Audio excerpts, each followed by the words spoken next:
ตกตัดเนี่ย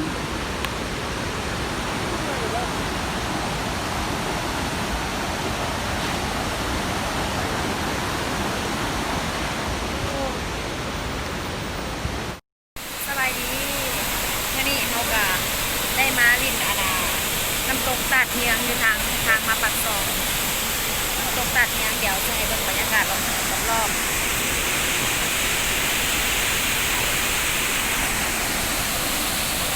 ค่ะพร้อมแล้วไปเบิ่งกันเลย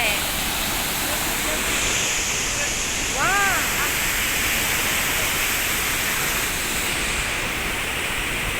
งามบ่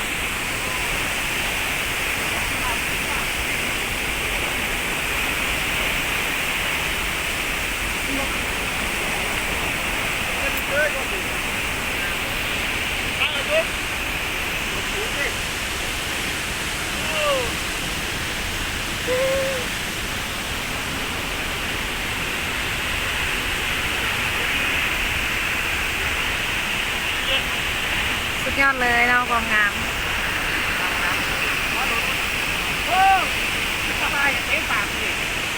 ตกตัดเนียงมากับผู้เบา3 คนเป็นเงินแบบนี้ก็ทางเชิงบอลตัดเนียง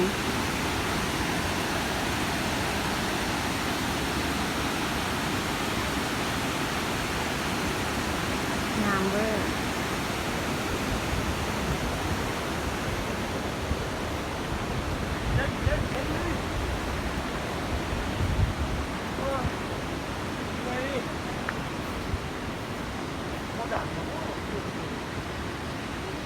เงียบสงบ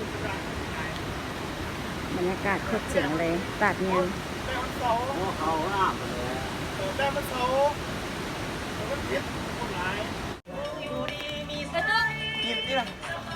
จะไปยืนก็หุ่น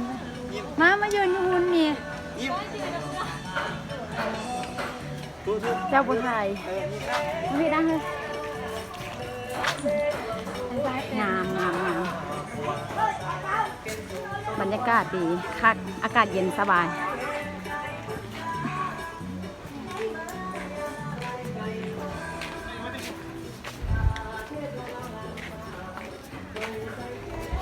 ตีถ่ายร่วมตี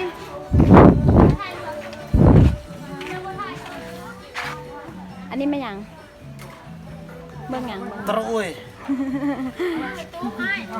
มันก็ถ่ายร่วมทีละดูมันนะมันก็ถ่ายร่วมระบบถ่ายเอาความ